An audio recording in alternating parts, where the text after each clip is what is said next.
둘 중에 누가 와도 쉽게 제압할 수 있고 잘근잘근 밟을 수 있다, 이런 강한 워딩을 사용해 가면서 미션을 수행하고 있는 사람들을 도발을 하더라고요. 저는 그거를 듣고서 쇼미더머니인 줄 알았습니다. 쇼미더머니에서 랩 배틀 뜰 때나 할 만한 멘트를 굳이 동종업계에서 그분께서 요리하는 또라이 그분께서 계셨는데 그 정도 멘트 쳤다, 그러면 저는 인정하겠습니다.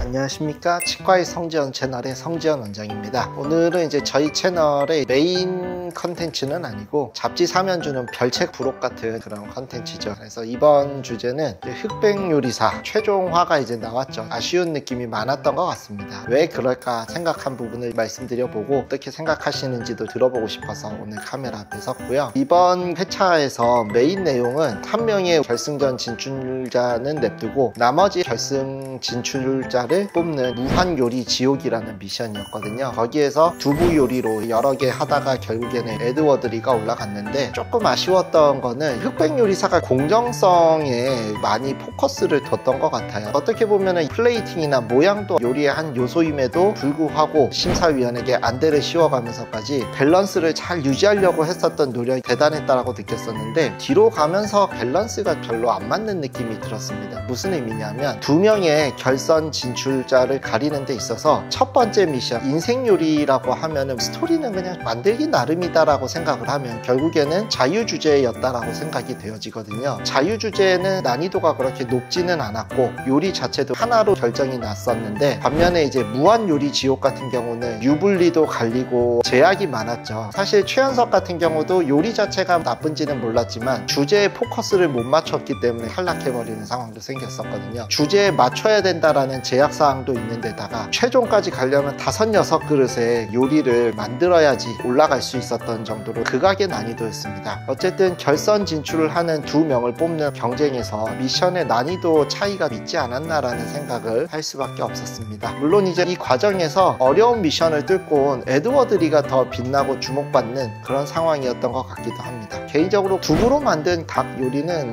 전 그냥 치킨 시켜 먹을래요. 그럼 뭐 두부로 치킨은 그리고 이제 두 번째 아쉬웠던 거는, 먼저 결선에 진출하신 분께서 불필요한 멘트를 세게 날려가지고 본인 스스로 비호감도를 많이 올려놓은 게 아닌가 하는 생각이 들었습니다. 마지막으로 남은 두 명의 셰프한테 한마디 해라 이렇게 얘기가 됐는데, 사실 그 상황에서 좋은 얘기해도 되거든요. 살면서 굳이 남한테 안 좋은 얘기 할 필요가 전혀 없는데, 둘 중에 누가 와도 쉽게 제압할 수 있고 잘근잘근 밟을 수 있다, 이런 강한 워딩을 사용해가면서 미션을 수행하고 있는 사람들을 도발을 하더라고요. 저는 그거를 듣고서 쇼미더머니인 줄 알았습니다. 쇼미더머니에서 랩 배틀 뜰 때나 할 만한 멘트를 굳이 동종업계에서 아무래도 나이도 훨씬 더 있으신 분 상대로 자극적인 그런 멘트를 써서 본인 스스로도 비호감도가 많이 올라갔다라고 생각을 하고요. 사실 그런 어떤 도발하는 멘트는 챌린저 입장에서 자리 잡은 사람한테 하는 게 그나마 멋있는 거지, 뭐 굳이 결선에 진출해 있는 상태에서 올라오는 사람을 자극하는 게 멋있지도 않다라고 생각을 했습니다. 말씀을 하신 분께서는 사태를 수습하려는 모습을 보이기는 하더라고요. 저도 이번에 느낀 게, 저런 데서 얘기할 때는 그 자리에만 있는 사람이 보는 게 아니라 불특정 다수가 볼 수 있다라는 것도 생각을 해야 될 것 같고요. 그 사람 입장에서는 그 사람들에게 자극제가 되기 위해서 이렇게 했다고는 하는데 의도까지 알면서 듣지는 않거든요. 그렇기 때문에 말을 좀 조심해야 되겠다라는 생각을 했습니다. 말씀을 하신 분 입장에서도, 제가 예를 들면 거기 식당 가가지고 음식 먹고 이게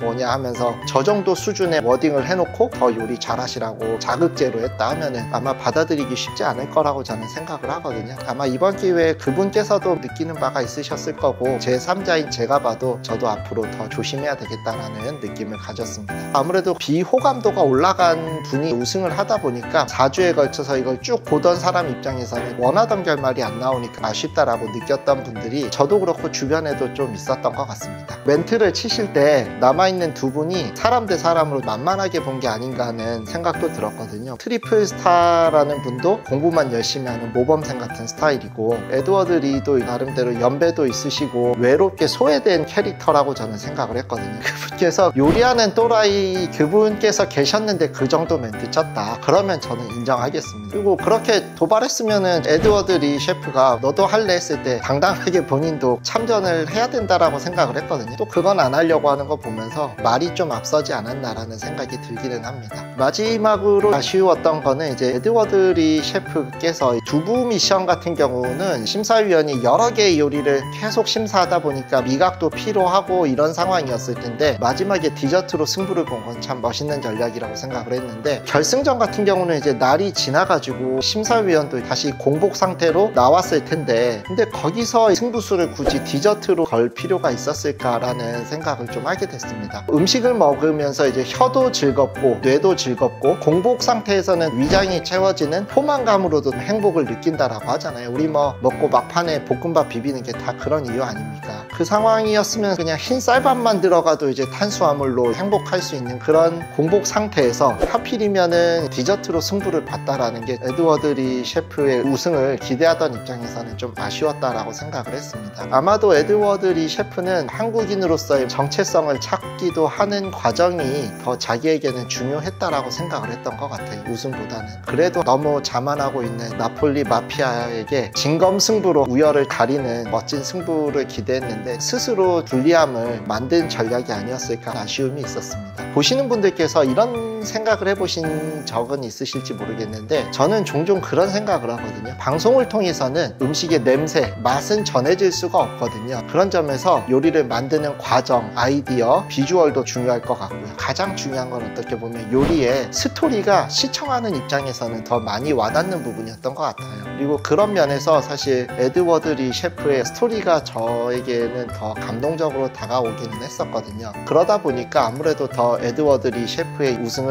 바랬던 것 같고요. 이게 안 돼서 조금 아쉽기는 합니다. 어쨌든 나폴리 마피아 님도 굉장히 요리를 잘하시는 분이니까 거기까지 가실 수 있지 않았을까 생각하고, 나중에 식당 예약이 가능해지면은 저도 꼭 한번 먹어보고 싶은 3억의 주인공은 어쨌든 권성준 셰프가 이제 가져가기는 했겠죠. 조금 아쉬운 부분은 그분께서 막판의 실언 때문에 3억 말고도 더 많은 걸 취하실 수 있었을 텐데 본인 스스로도 아쉽지 않을까 생각을 했었고요. 그리고 에드워드 리 셰프 입장에서는 3억이라는 상금도 물론 크고 대단하기는 하지만 그걸 바라보는 사람들한테 감동이라면 감동도 주고 그로 인한 뭐 이미지로 인해서 이익을 누릴 수 있지 않을까 하는 생각을 합니다. 그래서 결론은 우승자는 권성준 셰프님, 주인공은 에드워드 리 셰프였다라고 생각을 하면서 제가 즐겁게 봤던 프로그램은 막을 내린 것 같고요. 치과의 성지연 채널의 별책부로 흑백요리사 리뷰는 여기까지 하도록 하고요. 오늘도 시청해주셔서 감사하고, 혹시라도 뭐 이 프로그램 보시면서 이런저런 의견 가지신 분들이 계시면 댓글로 달아주시면 저도 같이 소통할 수 있는 시간을 가지도록 하겠습니다. 시청해주셔서 감사합니다.